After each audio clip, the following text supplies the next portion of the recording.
The MCAT Cars Podcast, session number 15.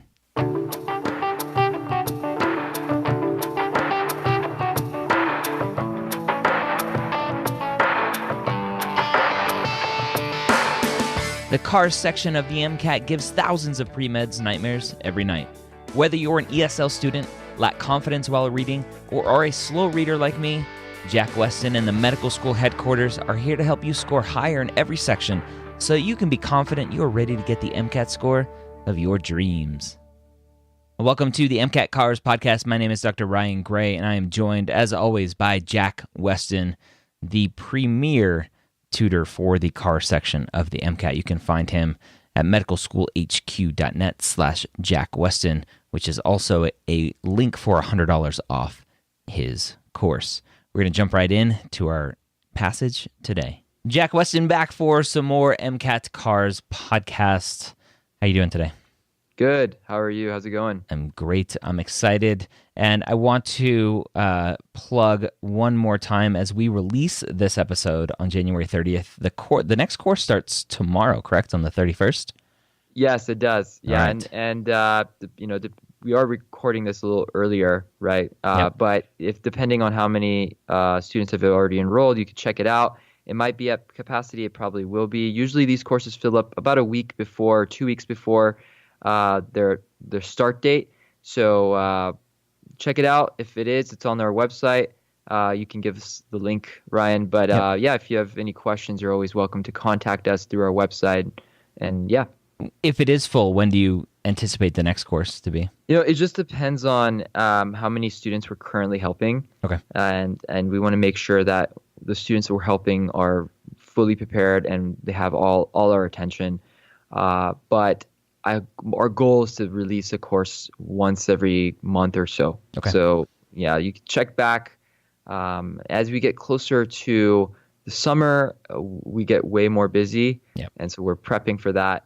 But yeah, Okay. and that's a big question students always have about the course is when should I sign Yeah, up? I was just going to ask that. So if I'm planning on taking the MCAT in, let's say, May, when should I look at the course?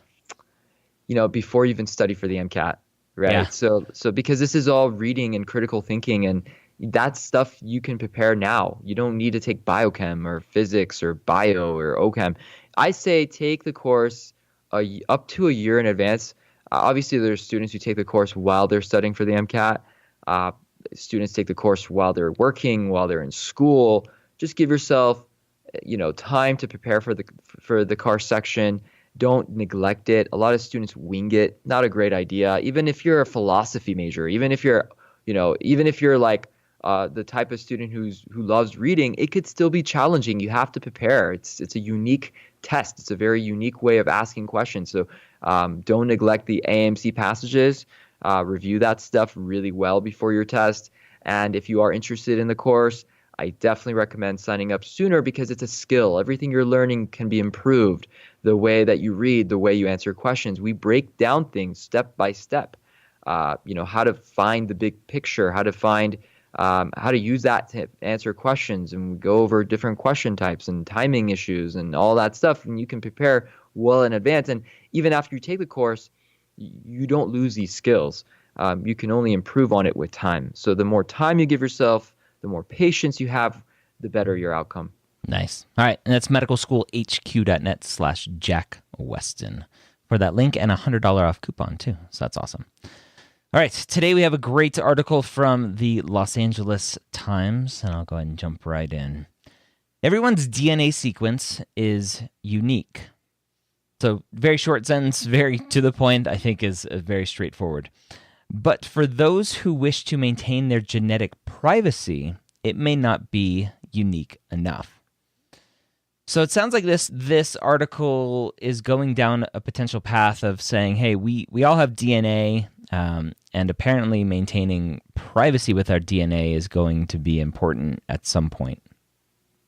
I don't know. Yeah, sounds good. It's setting up the scene for how maybe genetic privacy is important. Yeah. Right? They don't say that directly, but they're making an assumption about that. So if a good MCAT question would be, what is an underlying assumption of genetic privacy? And for most students, they're thinking, okay, well, I have to go back and read somewhere. I have to go find this somewhere in the passage. This is not something you can find. They will never bring up the assumption. The assumption means that it's something that they don't say, but you have to assume. You have to assume for it to be true, for this argument to stand, right? That maybe genetic privacy, is something we have to look at, right, or think about. So that the answer to that question would be that genetic privacy is important, or that privacy in general is important. But they never mention that potentially, right? They could never mention it. So there's a difference between an assumption, which is something that is not in the passage, and something else that is more explicit. Explicit means it's directly in the passage. You can see it, you can read it. And a lot of students have a hard time understanding assumptions and why, assumptions even matter. And the test really focuses on assumptions and inferences and understanding those things. And so that's something that they could do, and that's something you should look out for. Okay. A new study argues that more than half of Americans could be identified by name if all you had to start with was a sample of their DNA and a few basic facts, such as the region where they live and about how old they might be. So the author is, I think, trying to tell us why genetic privacy might be important. They're saying if you have a few things, then they're going to know you by name. They're going to know who you are. Yeah, that's pretty scary, but I think that's very scary. It's actually really good. I like this because if someone breaks the law and we have their DNA, we can immediately find them. 20 years ago, 30 years ago, someone did something wrong and we had their DNA. It's very hard to find them unless they commit another crime and we can get their DNA. So it's great to think about these things as you read, right? As I'm reading, I'm having a conversation with the author. I'm deciding whether I agree or disagree. With most students, when they're reading, they're so focused on, do I understand this? Do I get this? That's what I think separates the higher scores from the lower scores.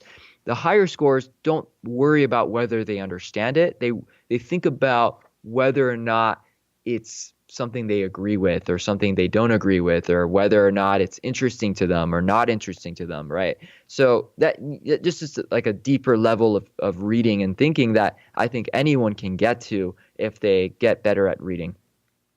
Yeah, I was reading, just a quick aside, I was reading something recently that they're starting to be able to predict what you look like based on your DNA, which is crazy.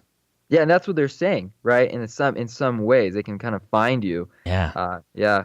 Oh, all right. It wouldn't be simple, and it wouldn't be cheap. So the author is saying, hey, trying to find these people by name just with DNA and some facts, it won't be easy, and it's going to cost some money. But the fact that it has become doable will force all of us to rethink the meaning of privacy in the DNA age, experts said. So again, going back to privacy and potentially why it might be important, because if somebody has our DNA, then they can find us. Okay. There is little time to waste. So a little urgency, putting a little fear into the reader. Mm-hmm. The researchers behind the new study say that once 3 million Americans have uploaded their genomes to public genealogy websites, nearly everyone in the U.S. would be identifiable by their DNA alone and just a few additional clues. Interesting. So the author is now talking about these public genealogy websites, which are becoming more and more, this is my own knowledge, becoming more and more popular for people. And they're saying there's this tipping point of 3 million Americans. Once we reach that point, almost everyone will be identified by DNA alone. That's pretty crazy. Yeah. I mean, if you think about it, how many Americans are there? 300 million, whatnot. 3 million, 3 million. Right? That's like 1% of the population can help you find anyone. That's insane. Well, they caught a serial killer from like 30 years ago because one of the serial killer's relatives uploaded some DNA, and they were able to match enough of the DNA. They're like, hey, this person's related. Yeah, I saw that in the news too. So this is really interesting because what you just did is you brought in your prior experiences to help you understand this better. And that's what happens when you're interested in an article. When you're interested in an article, you think back, oh yeah, I remember this, or I remember that, or oh yeah, like you don't tend to remember things that you're not interested in. So Is that a that good thing to do? it can help you with the reading, but if you're not careful, it can also hurt you because they can ask questions and you're going to think back not to the passage, but maybe to a specific nuance from the news that you saw and you remembered, and that could affect you. So I think that the best thing to do is to go in with a blank slate and to know nothing about what you're reading and just become educated by what the author's saying. And that happens most of the time because you're probably not going to be interested in Picasso's works or Cezanne and stuff, right? Like, no, like these are things that you probably haven't read about unless, again, you're some kind of art history major or whatever. So it tends to not be an issue, but I definitely see a lot of a lot of students have that issue with bias where they bring in their own perspective on things. But it doesn't seem to be a problem for you because you're understanding what you're reading right now. Again, this could be an issue when you get to questions. Okay. More than 1 million Americans have already published their genetic information, and dozens more do so every day. So the author is saying in the previous paragraph, hey, once we hit 3 million, we're all in trouble. Everybody's going to be found out. And we're already at 1 million, a third of that. Right. Okay.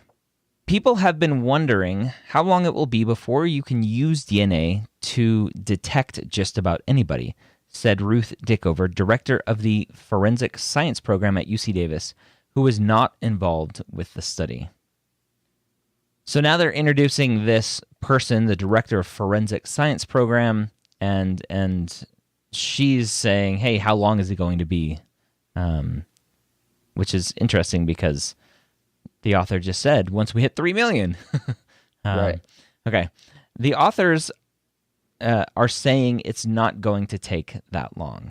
So the authors of the article that's talking about DNA and identifying all these people, so they're saying it's not going to take that long, is what she says. It's quoted. Right. So it's very similar to the previous paragraph, but they're now bringing up some kind of authority figure to support that point, right? That, hey, soon DNA is going to be used to identify everyone, right? And okay, sounds good.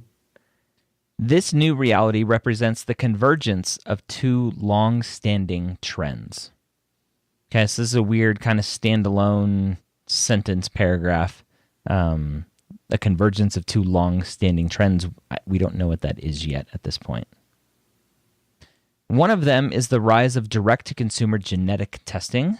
So here's one of the trends the author is giving us to direct-to-consumer genetic testing. And again, I don't think you need to know what these are. 23andMe is one of them. There are other ones out there, but right. So yeah, they don't. Again, yeah, like you said, direct-to-consumer. What the heck is that? Yep. What does that mean? Yep. You might know because you see all those damn commercials all the time, right? But so basically they'll probably explain it to you if you need to know. Go ahead. Companies such as Ancestry.com and 23andMe, hey, there you go, can sequence anyone's DNA for about $100. So the author is saying, here are these companies that are doing direct-to-consumer genetic testing, and it costs about $100. Again, we don't really know what that means. What do you do? But you can probably assume it's, putting a piece of hair or your saliva or your blood or something and giving it for DNA analysis. You don't need to know that though, right? They don't explain it well. Okay. All you have to do is provide a sample of saliva and drop it in the mail. All right. So Boom. There you go.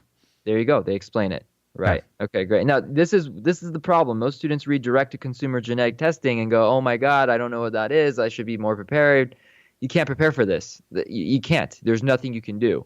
And that's great. That means that if you can just be sharp and focus on what you're reading, you don't need to study. And that's why I love this section. This section is one where you're learning on the spot. You're not learning beforehand and spending years studying stuff. You have to learn it now, right? And I think you can attest as a physician, Ryan, like how many times have you gone into a hospital setting where you have to learn things on the spot and then apply that or execute that immediately, right? And this kind of brings in this idea of how valuable is the CAR section. I think it's valuable in the sense that it shows medical schools how well you can pick up on things, how well you can pick up on patterns, and how well you can understand things immediately as soon as you see it, which could be important, which may not be important, but that's what they want. That's what they're testing. Okay. The other essential element is the proliferation of publicly searchable genealogy databases like GED Match. So this is the second trend, going up a couple paragraphs. Two longstanding trends. One is the direct-to-consumer genetic testing, and now this one they're saying is publicly searchable databases. Anyone can upload a full genome to these sites, and powerful computers will crunch through it, looking for stretches of matching DNA sequences that can be used to build out a family tree.